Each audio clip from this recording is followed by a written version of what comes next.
afternoon, everyone, and thank you so much for joining us today. We're going to give everybody just another minute or so to sign on, but you are in the right place if you came here today to learn about launching your podcast in just 5 simple steps.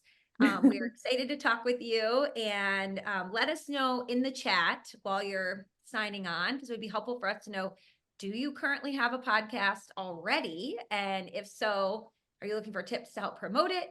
Or have you just starting to think about launching one? Or are you getting pretty close? Like you have an idea, you know who your maybe co-host would be. Where are you on this podcast continuum? It would be great for us to know so that we know who we're speaking to today. We want to get a poll of the audience here. So Susan, what do you see people saying? Yeah, I was going to say my bad. And, we have to get our poll technology in on these so we can get actual vote stuff. But I think most people are just saying they want to do one and are looking to understand how to start. We have a couple that are saying, yes, just promotion, some that are close, but I'd say just scanning.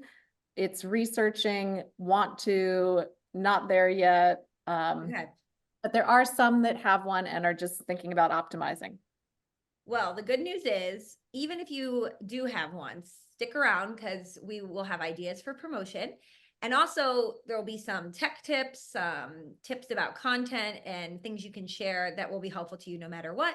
And for those of you who are not anywhere near starting, you are in the right place because we really are going to talk about soup to nuts, how to get started to demystify this for you. So again, I'm Samantha Russell with FMG, and we're going to go ahead and get started.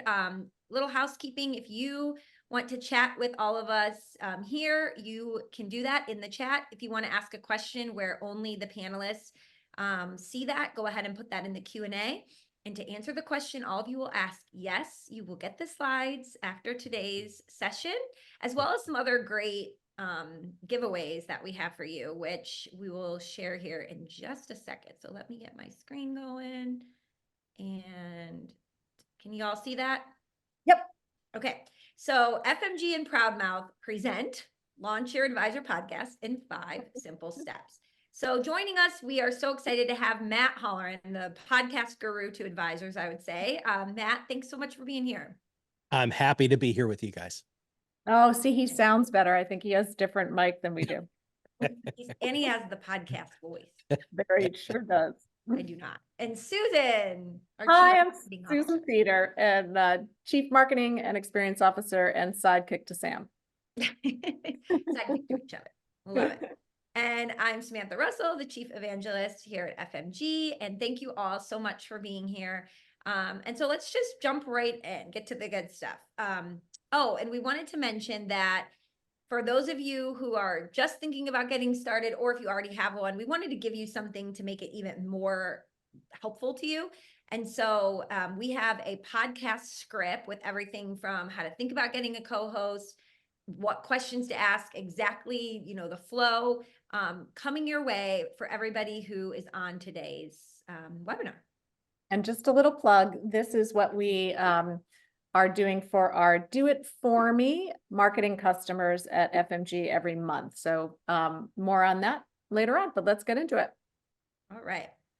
So Matt, we're going to start with you since you are, amazing at helping people actually launch their podcast. So we went to you and we said, what do you actually need to get started? And Susan and I might play devil's advocate a little bit because we're definitely less is more when it comes to technology. I feel like my husband always wanted all of the gadgets up front, and I was always, let me ease into them. So let's go through the equipment checklist, if you would. Yeah. So first off, I really do think people overthink this substantially. And I'm going to just use my microphone as a great example. I just got off the phone with an advisor a little while ago. He's like, we spent $30,000 to build a podcasting room. Wow. And that's what I said. I was like, oh, okay, well, you spent too much. Because here's the deal. Everybody is so concerned about making sure that their room has like sound dampening panels. Here's a great example. Hard to hear me at all. So if you actually have the right microphone, which is called a condenser dynamic microphone, right? Which only picks up the pattern right in front of you, I'm going to everything write changes. that in the thing. Condenser Actually, I think when you go to one of the other slides, the Got exact it? microphone that we recommend, that one right there, Perfect. right? So basically what it does, it just has a vocal pattern to pick up what's right in front of you. Now, I really do think you need to have a boom arm, right? Which was another thing that was on there. And the reason why is just because then your hands are free. Right. So we need to, or you can have like a mic stand. I like the boom arms. I think that those are the best things to do. Depending on how hard your P's and S's are, depends if you need a pop filter or a windscreen. Almost every microphone nowadays, guys, comes with one of the little spongy things. But there's another thing that's like, it's that little So circular this thing that's, thing right yes, there is yeah. what you, okay. Almost every microphone will come with those nowadays. And that really does help some, but some people who have really hard P's and S's will actually want a pop filter. That actually is a circular thing that goes here. I have actually never used one, but there are people who they really have issues with that. But this microphone, this thing right here, you can get it on Amazon. It's like $69. It's everything that you could freaking need to start your own show, because this one has got a USB setting. So you can plug it directly into your computer, or if you go to the next slide, you can actually plug it into a mixer. And Oh, now, God. yeah, okay. Yeah, I This is know. where you kind of lost me when I saw Yeah, this. like, I was look like, at that oh, thing. I don't know about all this, Matt. All right. So I would say, guys, For this the PhD podcast. this is the next level. It really is the next level. Because you can have two microphones. So if you're in the same room, right, and you're trying to record two people at the same time, you Oh, really do have to have a mixer, guys. If got not, it. there's going to You, be also, yeah, you really what do. if you're, so our recommendation for a lot of advisors in the common use cases, they would be potentially doing this virtually with a guest. And Yeah, I know we've done a lot of podcasts where we're not in the room. right. You don't need a mixer if you do that, Not even right? close. No, Okay. you don't. In fact, almost every system, Zoom, Teams, Riverside, wherever you're recording, they'll actually do a lot of the stuff with software that mixer will do. But if you are doing it in person, and you do, because there are a lot of the clients that we've set up, there's like two advisors, so they want to be in the same room. And I know this looks really overwhelming, guys, but it's not that bad to use at all. So But I think the biggest takeaway is you don't need it right away if you're not in the no, same room as someone. No. no. And Okay. could Sam and I do a podcast together, which we're thinking about doing, Mhm. if we both got the mic and we Mhm. had it on a stand and we just zoomed in together and recorded ourselves? Yes. So Riverside.fm is the best place for you to go ahead and do that. It'll look a lot like this. It'll be side by side.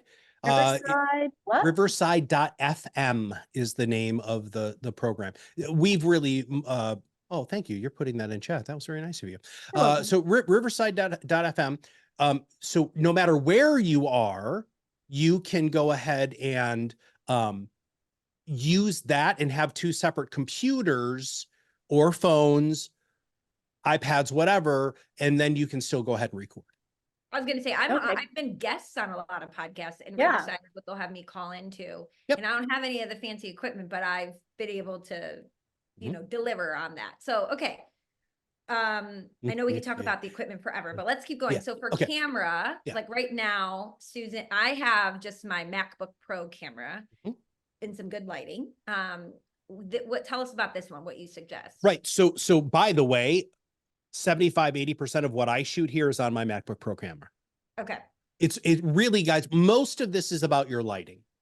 I can't stress that enough. Almost every camera is going to have the right resolution. This again is an upgrade, right? So you want the Sony is a mirrorless camera. It does allow you to have a lot more like Sam, it's hard for us to zoom in and zoom out. And we don't have a lot of camera control. And if you want multiple cameras, which a lot of people are moving to that, then you want to have one or two of these, and then you can go ahead and there's this neat little switcher, which I didn't put on here, that will allow you to switch between cameras live during the show. Okay. What do you do for lighting? Yeah. So if you don't have glasses, it's really easy. It's circle light, right? You want to get the wide, like an 18-inch circle light. They're amazing. They're amazing. Sam, what are you using? I'm just using the window in front of me right now. Oh, well, that's probably why you have such a heavenly glow. But for a lot of people, if you don't have glasses, just that circle light is the best of the best. And do not overpay for them. There's no difference between the $49 one on Amazon or the $199 one. It's just it's like, so now, but I have a little different setup. I've actually got light bouncers all over the place. I've got two major boxes pointing away. I've got a light above me. I've got another light over there because I can't use a circle light because you'll look like an alien because of Yeah, it is funny though. I've been again on many podcasts in this setup, and people will say, "Oh, what light are you using?" Or can't like camera. So I do think again, if you have a MacBook or the built-in camera on your machine is pretty decent, and you can find some good natural light, that can be good enough to start. Oh yeah, start you going. And I'm going to throw in, because, podcast is all, audio. So do you have to have a camera? Do you have to be live and have the visual too? Yeah. I would Okay. say yes, absolutely. Yeah. Okay. So here's the thing. We were really hoping podcasting would win. It hasn't. Video is still king, right? Or queen, depending on how you want to say that. And YouTube is the second largest podcast player in the world. So you have to have video assets. But I think people overthink the video assets too. So those of us, I mean, Susan, you've been on a bunch of podcasts too. Using the video, you just need it there really to have it there, because most people aren't watching it. Right. So they'll have it on their second screen at work with their headphones in, playing it on YouTube, because Spotify is actually not allowed at a lot of workplaces where people can get past it with the firewalls on YouTube. That's why that works. But then we took that to the next level, which is creating YouTube Shorts. And oh my God, our numbers went through the roof. YouTube Shorts they're just unbelievable, and they're very easy to execute. I was just going to say, I think the thing about video is when it comes time to promote, and we're going to show you some examples, having the faces of the people that are talking makes such a big difference in your promotion. Yep. Amen. All right. So I'm going to start sharing again. All right. So I know we're already getting questions about like publishing and syndicating. We'll get to that soon. But before you can do that, you actually have to name and brand your podcast. So can't start sharing it until you've got it. And, I think there's some people that just come up with a catchy name and they love it. And then there's other people who's, and they don't spend enough time thinking about it. And then there's other people who they let this be the thing that prevents them from getting started. So you need to find a happy medium of, what will resonate. And I think the tip about being searchable is really important. And I know for me, I search Apple Podcasts all the time for stuff, and it is not the best search engine. I mean, it really is, there leaves a lot lacking. You can put your keywords in and a show that you want to find will not come up. So that can even be tricky there. And some people will find your show by searching whatever the search term is, podcast on Google, and then land on it. Well, Susan, what do you think? You're a marketing maven here. How would you help people come up with the title of their show? Well, I think I'm kind of with Sam that I think it can become the barrier to moving forward, and I don't think it is a make or break. It's a brand, and lots of people have very clever ones, but other people just have pretty basic ones. And it's really just about the success is not going to be dependent on the name. It's going to be dependent on your content and your ability to promote it. So come up with a name and then get the design and move forward. I think from a search perspective, and you guys correct me if I'm wrong, but it's going to be the topics that you're talking about and how searchable those are, way more than just the name of your podcast. I think a lot of people overthink it, and I think you guys are both spot on with that. Just Googling, or you can use AI for this, by the way, but finding out really what your ideal target market is constantly searching for, and title and make the show descriptive of that, using that language is, when you look at, Apple Podcasts, it's not just searching the title, it's actually searching the description of the podcast too. So it's not just naming your podcast, is how you're going to describe the show. 4 words or less, by the way, is really what we have found is the sweet spot there. And in the examples that you have on here are just, they're fantastic, examples. Please don't always have the word investing or money or whatever. The best ones are ones that hint towards that, because first off, if you see something like this one, the wealthy investor or wealthy investor, I don't know who that person is. I'm going to think it's about the markets.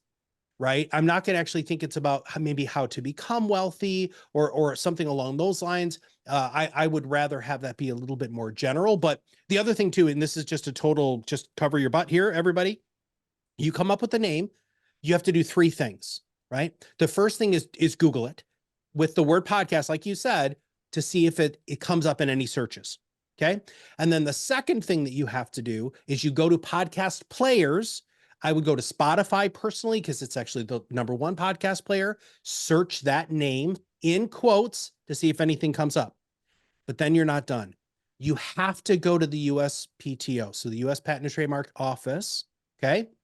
And you have to do a simple Boolean search for that title specifically. We have actually gotten cease and desists before we implemented this into the price. So very early on in ProudMouth's life, because advisors had marked something for education purposes, and podcasts, according to the government, actually consider podcasting as education. And so they got cease and desists. What is the link? All good People are tips. So asking. it's uspto.gov. So Okay. here's a wonderful example of one of our clients here. It's PTO.gov. So this is a wonderful example, and I wanted this as one of the highlighted examples, is because first off, nobody's relaxed about retirement, right? So I thought this was a really great name. But he crowdsourced this. So when he was preparing to launch a show, he went out to his network and said, "Hey, everybody, I'm launching a show. Here are 3 names. Vote on it." And all of a sudden, he started getting this unbelievable level of engagement. And so when he launched his show, he probably had 4 to 5 times the downloads that most of our clients get when they launch their show, because he did the work ahead of time. Yeah, That's build in awesome. public. It works. Yeah. So I think we have 2 more. Yeah. examples here. So one of the reasons why I wanted to highlight this is how important it is to have a niche with your podcast. You have to have a very, very focused niche. You are never going to outspend Ken Fisher. You're just not. You're never going to outspend Ameriprise. You're never out going to spend Raymond James, any of those people, because they're marketing to everybody over the age of 65 with $250,000 in investable assets. You guys talk about this all the time. So this is the Rainbow Bull podcast. It's Tim Vulcan Company. He's a consultant who works with ultra high net worth families with their inclusivity issues with legacy. So that's how focused Branded, this and is. you can tell right away. And then this is Michelle Gessner. One of the reasons why I love this is because the minute you hear her voice, this is who you're listening to, right? I mean, also she's marked this, and that was the other reason why we wanted this here. After she searched and found out that it was available on uspto.gov, she immediately submitted the application to market, which, by the way, takes 3 to 5 years to actually get the mark, because they're so far behind. But the minute you apply and they accept They your know stuff. application, Yeah. you're able to go ahead and say that it's marked. I did know that. Yeah. From Yeah. a random foundation I was a part of, actually. Okay. A couple questions we've got that I think now would be a good time to address. Somebody asked, would there be any drawbacks to just going to ChatGPT to come up with maybe like a few podcast name ideas, and then maybe you could crowdsource those, right? Ask your network to choose. What do you guys think? Yeah. Oh, she's a no. Okay. I don't think there's any downside. I think ChatGPT, Claude, Gemini, all of those are fantastic for idea generation. Do you have to take everything that they write literally? No, but will they inspire you to think of, versions of what comes up with it? I can't think of a downside. Can you, Sam? No, not at all. Were you going to take okay. the other side, Matt? Well, I was just going to say, I think it's only as powerful. It's garbage in, garbage out, right? So you really have to make sure that you're asking GPT, Gemini, whatever, the right questions. And I think people get very lazy with GPT and will like, give me 10 podcast names. Oh my God, really? That's like, that's not how you ask the question. So if you do know how to do minor prompt engineering, I think you can get some amazing ideas. Well, I think if you've, you know, the first thing before you really before you come up with a name, and actually I don't think we've mentioned this order, you should define the description of your podcast. So do the work to describe, you know, who is your podcast for and why will they benefit? And then the name will come from that, but also that description, it could be your prompt. You know, here's the description of all those details into any of those AIs. And if you do all three, you'll get, you know, different versions that you can kind of triangulate. Awesome. So, okay, we're going to do something to break things up a little bit. Everybody listening, we're going to ask these questions one by one. And before we give some answers, we want all of you in the chat to kind of give your take. So the first question is, how long should episodes be? How long do you think podcast episodes should be? We got Ryan a says 27 minutes. 27. I know Ryan Canfield. I'm sorry. 20 to 30 minutes. My 23. favorite is always like the Tim Ferriss of the world, where it's like you see the podcast drop, and it's like 2 hours and 18 minutes. And I'm like, What? wow. We're all over the place from 10 to 45, I'd say, with an average maybe in the 20 to 30. Okay. So Susan, what would you say? Like when you're listening to one, and I think this really does vary. Obviously, some people have like for their favorite shows, they will listen a lot longer. I would say half an hour. Okay. And Matt. 27 minutes. 27 So minutes. yeah, so and here's why, just very quickly. And I'm very, very firm with this because there's a 75% drop off rate after 27 minutes. All right. So there's data behind this, but here's how I want everybody to think about it. It is how long it takes most people to get ready in the morning, except for somebody like me, because I don't really have anything to do except brush my beard and maybe my teeth. How long it takes most people to get to work, how long it takes most people to cook dinner, 30 minutes or less. And then how long walk the dog, right? Or how long most people exercise before they begin to have a heart attack. So these are important things to keep in mind, that there's a reason behind this. If you want to do anything sub 15 minutes, it has to be a video. Can you do a long form podcast? Only if you are a professional actor and you have a huge production team behind you. Other than that, 27 minutes. Yeah. All right. Okay. Let's keep moving. And you'll notice we do this here with our webinars, right? We don't start off with a lot of, like, we just try to get right into the good takeaways that you could leave with, because we know everybody we see the drop off happen here too. Okay. How often should you release them? Everybody tell us your favorite podcast that you find yourself listening to a lot, or the ones you really look forward to. How often are they being released? Lots of weeklies. And I will. Sorry. I said, that's a lot of work for an advisor. And I think there's a difference between the podcast that you're, listening to all the time, that's releasing it, and that's like their main job, versus somebody who's doing it as just a part of their overall marketing strategy, right? So I think that it's just like anything else. There's people out there who do nothing but publish articles every day versus just once a week. Okay. So Matt, what would you say is your suggestion, or what are most advisors you're working with doing? Twice a month. I've actually, it sounds like I've quoted you on that. They actually have a job to do. And so especially if you're using our atomic content method, the podcast has so much longer shelf life, because what most people do with their podcast is they just drop the show and they're like, I'm done. That's only half the battle. Anytime that you're creating any sort of content at all, that content should beget other content. And so every other week is entirely fine, as long as you have these social media and marketing wraparounds in order to continue to promote the show. So. Okay. So I would say, just quickly, I would say as often as you can do them well, and probably no less than once a month, but all that Matt just mentioned is kind of a full-time job, and most advisors are trying to execute a robust marketing plan, of which this is a part, and to have the proper social and email and blogs and everything else that can go around it.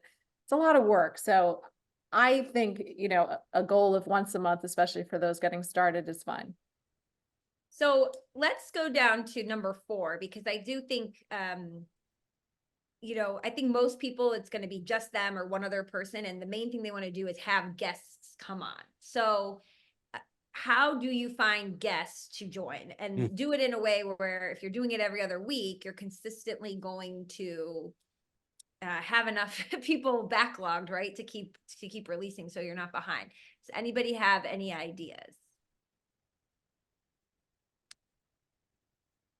Jacob said we were about to hit 27 minutes, so there's going to be a precipitous I drop know, off. and I was like, we don't experience that fall off. Uh-oh, it just went from 144 to 143. Oh no. Proving a point.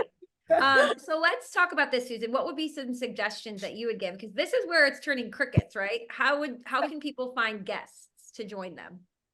Yeah, I mean, first off, I think back to what you have to do first is figure out your pitch. So when you're going to approach somebody, what are you going to say and what's in it for them? They're going to want to know who your audience is, how you promote it, and why it would be great for them to join. And then I think, obviously, I don't think this is, any new news, but think about your friends that have cool stories, cool life stories, or an interesting career path, or obviously professionals that you work with. You can think about the CPAs, but also you've probably heard this, FBI will do stuff on data protection. Doctors will do stuff. I've seen advisors partner with doctors talking about health and mental and financial health, or like a memory care, or retirement home in your area is a great one. Have the head of it come on and talk about elder care and costs. And anyway, you can go on and on. Industry conferences, if you're in an industry conference, and attendees are another idea. I love all the ideas that you shared, and people are sharing a ton of great ideas in the comments too, in the chat. So if you haven't looked at the chat, a lot of people saying, think about asking some people who also have a decent following or their own community or network that they can then share it with afterward to help promote it. Or who, obviously have some sort of either expertise or story to tell, is a really good idea. Somebody also said, what about introducing team members, so that other people get to know the people behind the team that they're eventually going to hire, and maybe they each have a unique story to tell. Yep. Awesome. I mean, a great way as you get started, I think if you can partner with people that have their own following, obviously that's going to be to your advantage. Right. Okay. And let's talk a little bit about content. What topics will your audience most want to hear about? If you have a podcast, maybe tell us in the chat, what was your most downloaded episode or your most popular episode? I'd love to see.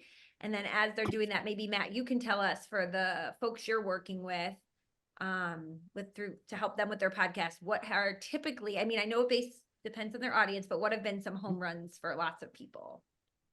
Yeah. So a lot of it really has to do with your ideal target market and making sure you're speaking that language.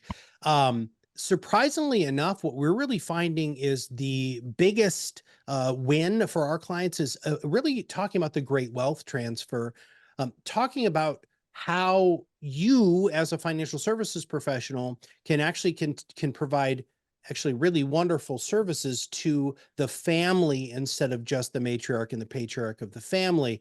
That is getting an enormous amount of play for us. But I'm going to go back to what you guys were just saying also about guests, because that is actually how you can come up with some of the greatest topics. The best thing that you can ever possibly do is you sit down and you say, what did my client and I just talk about in our last client meeting? That's what everybody wants.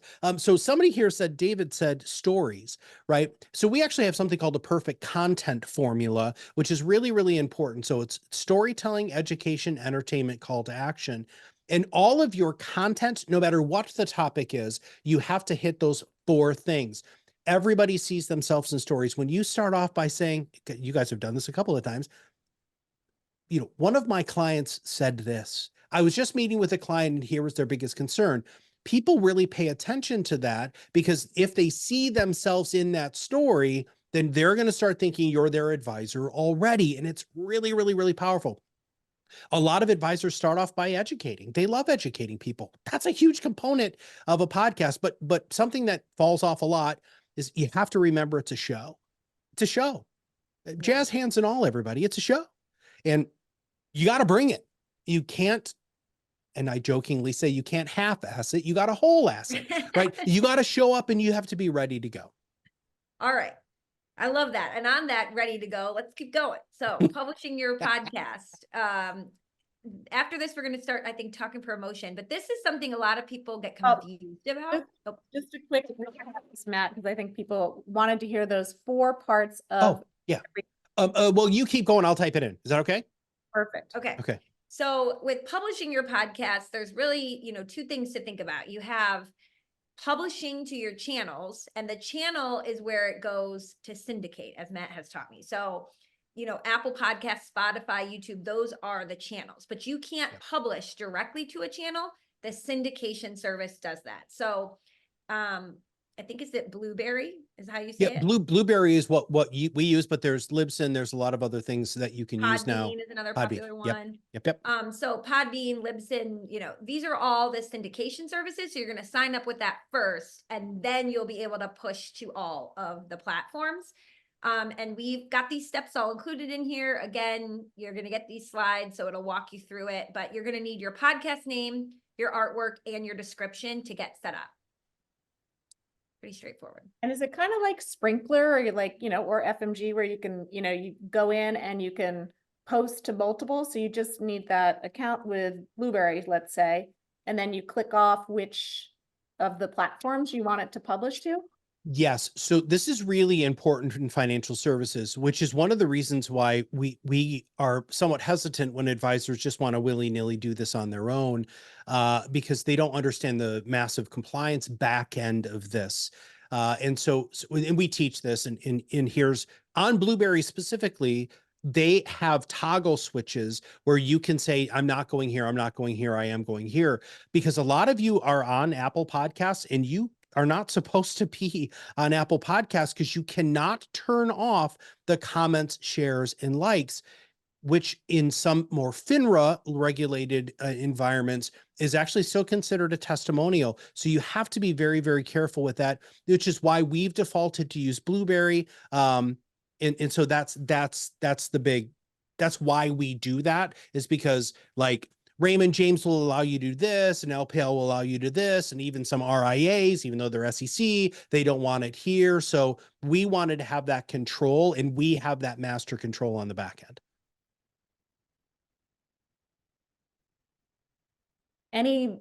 Any comments? I know I bet a lot of people are thinking, what do I need to think about from a compliance perspective? If I record a podcast, do I have to submit the audio and visual to my compliance team? Let's say you're affiliated with a broker dealer. How does that work?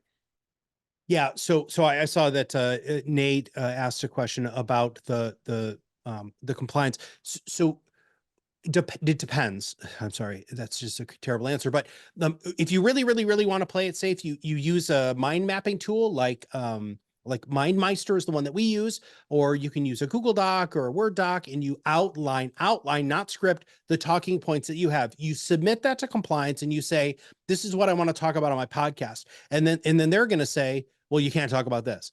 Or if you do talk about this, you have to have this disclosure, which is entirely fine. And so then when you record the episode, you are not going to send them the audio file or the video file. You're going to send them a transcript of the show. And then they look through the transcript of the show, and if you use us, then they can say at 4 minutes and 36 seconds and 9 minutes and 426 seconds, you have to cross this out. We actually take that out in post-production. And most of the times they'll say, you said, this happens a lot. You said the word tax. So we have to have a specific disclosure that says, this podcast is for educational purposes only. We're not providing legal or tax advice. Please consult, whatever. And so, but that's all part of the system that you should have in place. Yeah. Awesome. I think the tip about the transcript is a really big one, right? Because most people are not going to sit there and listen to the whole podcast, but they No, can they're- take your transcript and search for those keywords. All right. So now we're at the part that I get excited about, which is promotion. And keep your questions coming. You guys you're sharing so many great tips and takeaways too. And I love that we're all learning from each other here. So once you have your podcast, you need to get listeners, right? That's a big part of it. Are you guys able to see my screen here? It just It's got blipped. a weird like white block out There there. it There we goes. go. There we go. Okay. So I kind of put these, tips on here of like where a lot of people fail. And we find this with a lot of marketing, right? People will spend 30 minutes writing an email and 1 second writing the subject line, and then no one opens it, no one sees it. You could have a great podcast episode, but if you don't promote it the right way and no one listens, it doesn't matter. So the promotion, in my opinion, is what I get really excited about. Clips are everything. And as we talked about earlier, being able to have video clips really, really makes for a massive difference in getting people excited about it. I also really want you to think about, if you are going to go down the route of inviting guests, which most people do, that's 99% of all podcasts, that you give the guest everything they need to promote. You don't just say, hey, will you promote it? Right? Yeah. These are busy people. So you want to give them the thumbnail, the link, even write out, if you want them to post it to their Facebook page, what should they say? And of course they can tweak it, but you will have such a higher rate of people promoting it if you tell them exactly what to do, right? We're removing the friction there. And that's something you could do, back to the beginning when you're going to describe, you write the description, you're coming up with the name. You should come up with almost a turnkey toolkit for promoting it so that you can just use those assets every time. So you come up with like 2 or 3 social post thumbnails with editable copy, and then you can just change the copy out and send it over. So you're not recreating the wheel each time. Yes, love it. So, and then you're thinking about, okay, where am I going to put this podcast? So here's an example from the way somebody has it listed on their website. So they have, the overall thumbnail, then the description of what it is. You can go and click listen and it'll take you to, I think in this case, Spotify, but then they also have embedded in the page all of the episodes. So you can click through and listen to them there. If somebody's coming to check out your website, they were referred to your business. This is such a great thing to include. You don't want to hide it. You want to make it easy for them to find. And we since we refer 99% of our website business to you guys, our players at ProudMouth plug directly in. I mean, it's like one of those, it's like a cut and paste sort of thing that FMG does almost immediately. And so it's, and then after that plugin is there, every time you put in a new episode, it's immediately updated. I know there's some sort of techie way to say what I just said. And I don't It's necessarily... embedded. It's embedded. There you go. Beautiful. Thank you, ma'am. Yeah. And then the way FMG's compliance works is anytime you add anything to your website, it is automatically routed to compliance before it goes live. So you don't even have to do something outside of it. Yes, which I love because we're getting the 1-2 punch of compliance on both sides. This is another example of one of our clients at FMG. I love the way they have their page. If you want to check this website out, Family, Wealth, and Legacy, they have their, at the top there, the Family Biz Show. And then they invite different people on. For each episode, they have a really nice thumbnail picture of the person plus the description. So everything they're giving to these people to share on social, they're just going to go ahead and put that right on their website to use as well. And so they're, again, repurposing the content, not recreating the wheel here. Quick question, Sam. I'm audibling, but if somebody has, most advisors that have a podcast also have a blog. On your nav, do you recommend having podcast at the top, blog at the top, or resources and having both under? So I do think it depends on the situation. Of course, everyone hates that answer. If your podcast is really starting to gain traction and people are going to, come to your site looking for it, having it right at the top might be the best bet. I see people who have video, they have podcasts, they have blog. And those are the three things they have with about and services. So they've given each of them their own because this content that we're all creating is becoming such a big part of our businesses. So I think, it's going to depend on which one you're wanting to Is there kind of lead? promote and which one you're being known for the most. Yeah. I was even thinking like in our Do It For Me program, we write the blog and we version for a podcast, but you could do it the other way around where you do the podcast and then you take the transcript and make that a blog. So it's sort of like maybe which is your lead medium. And some people it's easier for them to get on and talk, and other people it's easier for them to write. And so start with what works. We have a lot of people who use media as one of those top bar things because of what you guys just said there, because then they can also put in when they have appeared. Yeah. Yeah, and that's a good point too. I wanted to mention for those of you who've been on podcasts, but you don't have your own, those should be on your website. Do not forget to add those as well. So I'm glad you reminded me to say that. And I know people who don't have a podcast, but that's their whole strategy. They just go on other people's podcasts and they've done really well.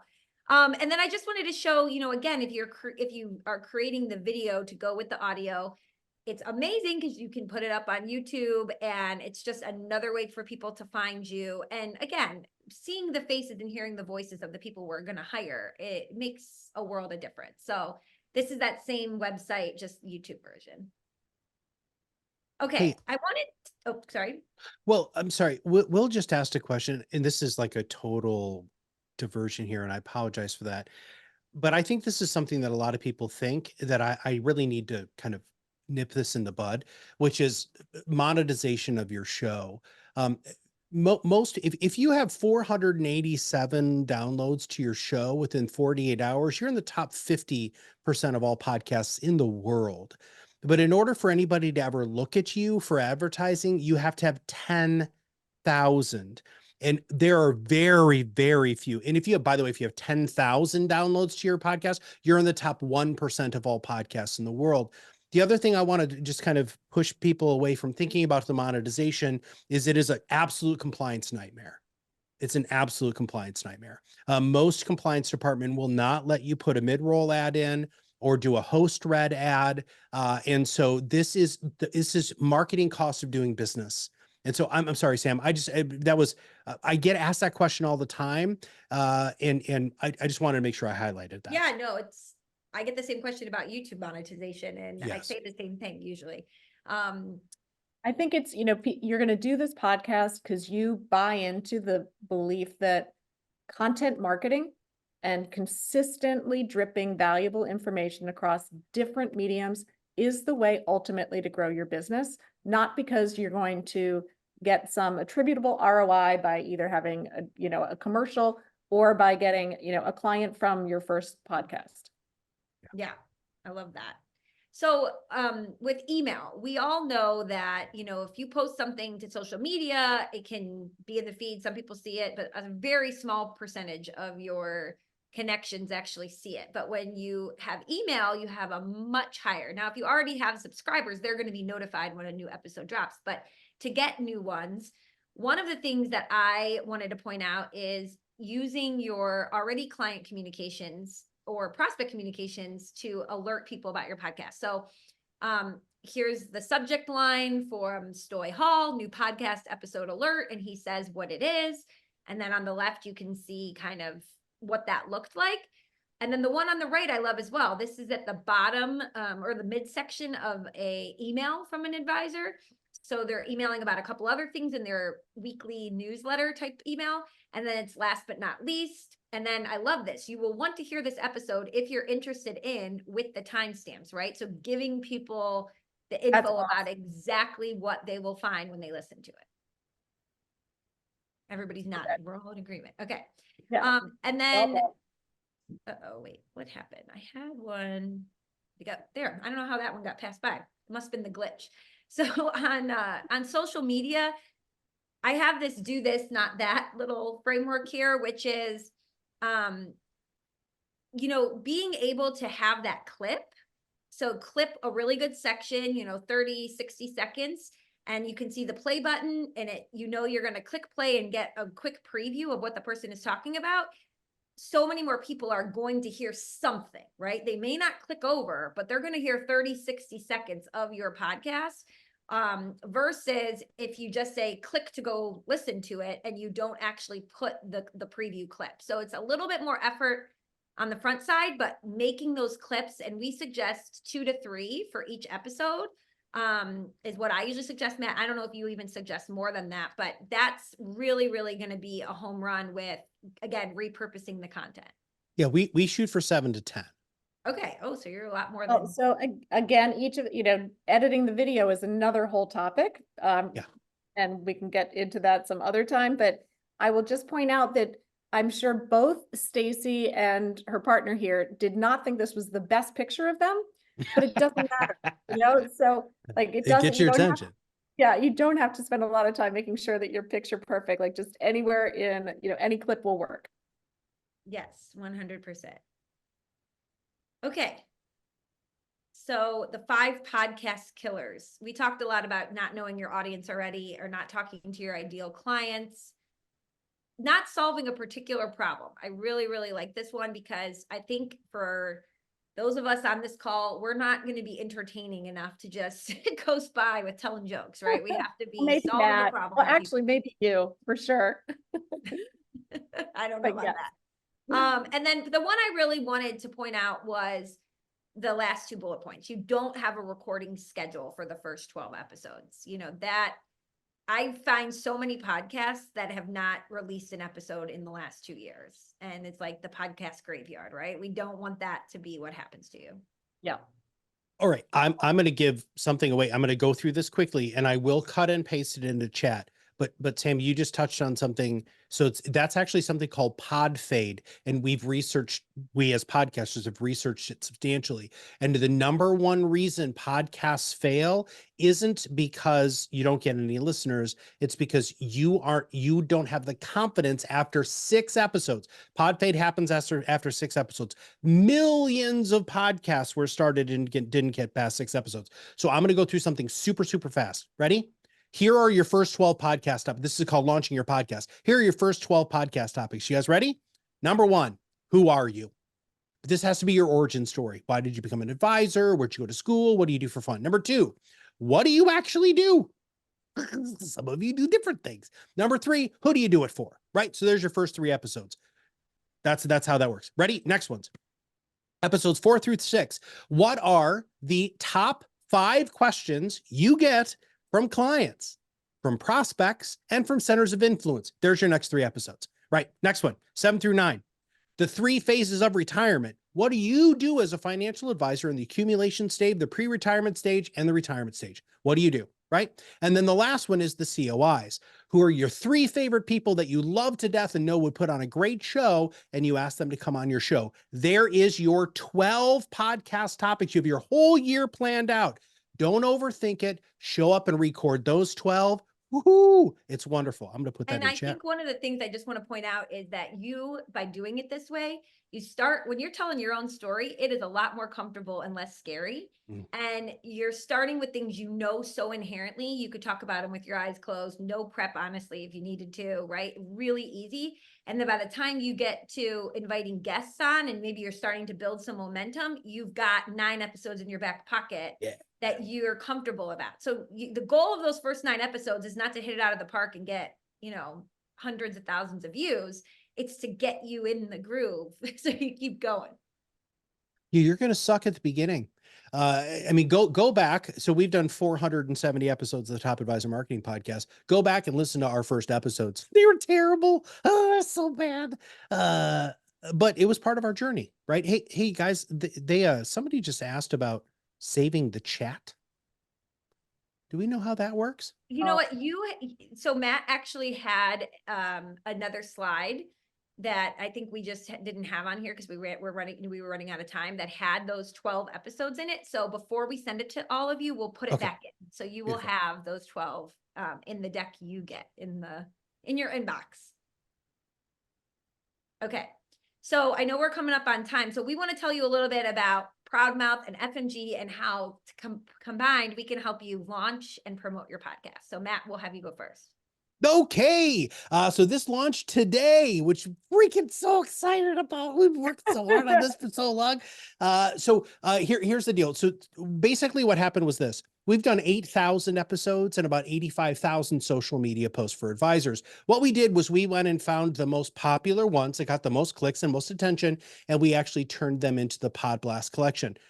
What this is you get a blog, you get the podcast script, and social media suggestions. Okay. So this does not do anything that FMG is doing for you in the different service. Just being abundantly clear. This is really to just help you when you launch your podcast, that you have the assets surrounding the content that you've created in order for you to go ahead and be more and more successful with that. And if you go ahead and scan this, you can go ahead and buy those today. The website actually just went live. Man, it looks really cool. I'm sorry, I'm really nerding out about it because we really put a lot of work in this. And then we have our managed influence service. And actually, I'm going to ask, I think it's Blair. Blair, can you put the link into the chat? There's two things here. One, there's going to be a QR code, but if you're really looking at trying to make it so that you realize that you really need to do something like this. And if you want to produce a show, which we do audio and video, please, please, please just click on that link and put some time on my calendar. More than happy to talk to you about our full service. We do it for you, and it's soup to nuts, and there's a lot more for me to get into than I have time for. But listen, I really, really want to help you get your podcast started. And I also want to just take a quick moment. We love what FMG does for all of you. The partnership that we have with FMG, and on top of all of the other collateral stuff that we don't touch with the 10-foot pole, we play really nice in the sandbox together. So here's what I want to leave you all with. It isn't an or anymore, it's an and. You have to do this. You have to have an amazing website. You have to have amazing content. And then you also have to have another media component. And so that's how we play really nice in the sandbox with everybody at FMG. And I love you guys. Oh, we love Love you too. So obviously there's a lot of, if you're going to be showing up and recording episodes, one of the things that, you can't do everything all at once. We know that. So Susan, why don't you tell us a little bit about the Do It For Me program that we offer? And I'll keep answering questions in the chat while you're talking. Awesome. Awesome. Well, I think one thing's for sure is, doing a podcast or doing any of these things takes a lot of time, and you do not have time to spend all your time on marketing. So what we've created is a program where you can outsource a good chunk of your marketing so that you have time to do the discretionary things like a podcast. We call it our Do It For Me marketing program. And if you're a customer of our Do It For Me marketing program, you get a dedicated marketing specialist who meets with you every month, and you get a curated content calendar that Sam and I really spearhead, that has 2 blogs, 6 emails. We version them for centers of influence, for prospects, for clients, and then about 20 social posts. So you can edit them, you can opt in or out. We then do ad hoc timely. If anything happens in the market, we do a marketing idea, and then we do a podcast script. So essentially 90% of your marketing can be in the, basically 90% there. We'd love you to take your eyes on it, maybe flip out a picture here or there on the social post to get more engagement. But then you can spend that free time that we've freed up working on something like a podcast. We have And so Mitch many just great said FMG has testimonials. sensational content. Thank you, Mitch. Yes. We just got a comment from a Barron's top 20 advisor who's like, honestly, I was a little skeptical. I couldn't imagine the content would be up to my standards, but it's even better. People have said that their business is, they're saving 30% of their time, year over year, their business is really growing. So it's not for somebody that loves writing all their content. It's for somebody that wants to do other things and needs to put some of their marketing on autopilot so that they can work on free up time to do some of the more discretionary things. So if you are interested, go ahead, Sam. Oh, I was going to say, you will first tell them what to do if they're interested. I'm going to say something else. But what? I said, first tell them how they can learn more about Do It For Me. And then I'll go to the next slide, and you can just click on this QR code. You can also email marketing@fmgsuite.com. Blair put it in the chat too. Yep. We would love so you can email us, you can use the QR code, and the Do It For Me team is very familiar with ProudMouth and podcasting, as it is, we have a podcasting script every month. And we got great feedback. So I think it's just a nice partnership, because you can't do it all. You know, I think one of the things I was going to say is you look at this, if I ask most of the people in the room on this call today, what are you going to be emailing your clients and prospects next week about? What are you going to be sharing on social media? You know, most people do not know. They are doing it ad hoc. And then that is where consistency dies, because you cannot, you know, you have a million other fires to put out. So it cannot be something that you just get to. It needs to be consistent. And that is where this program, I think just it's worth its weight in gold, because you have a plan. Not only do you have a plan, you have somebody on our team who's going to get it done and execute it on your behalf. So you do not have to think about it. So It guarantees consistency, which is the number one reason why advisors, I think, fail in marketing. okay. Yes. I 100%, 100% agree. So somebody was just asking, if we're just getting started, do we start with ProudMouth or FMG? So the best way to think about it is you're going to go to Matt to start your podcast and get started with, you know, getting set up, recording the episodes, and then you're going to work with FMG to get all of your website, your social media, your email, going for the rest of your marketing. So that's the best way to think about it, unless you guys have anything else. I mean, you can't promote your podcast unless you have exceptional, you know, a great website and you're consistently emailing and leveraging social media. So if you think about email, social, webinars, and websites, that's FMG. You kind of got to get that foundational stuff done, and then you layer on the podcast. I agree with that. I mean, so I just had a conversation with a gentleman who, by the way, referred to you. And he was like, "Oh, I really want to start a podcast. Here, I got the podcast topic and all of that." And I was like, "Your website looks like it was from the 1900s, dude. Like it's not even functional. It wasn't even functional. It was like, you know, those old like text based. I don't even know. I didn't think those things worked anymore, but it wasn't optimized or anything along those lines." And I also said, "Do you have an email system that you know that is functional and that is going to go ahead and continue to put out content?" And they're like, well, I don't. They actually said, "I don't know what you're talking about." And so I turned off my camera for a minute and I went, and then I came back on and I was like, "You need to talk to FMG." You know, and so anyway, yes. So I'm sorry. Oh, thank you. Yeah, we both work with LPL. So thank you for that, Susan. I appreciate that. Well, Oh, thank you're you, very Matt, for joining us, and everybody for joining us this afternoon. And we hope this has inspired you. And we can't wait to all of you to tag us in your new podcast as you release the episodes. Thanks, guys. awesome. Thank you so much. And this is one of the most entertaining and resourceful webinars I think I have attended in a while. Thank you. Thanks for that. We got to screenshot that, Blair. Yeah. Thanks, Good luck, everyone. everybody, and we're here to help.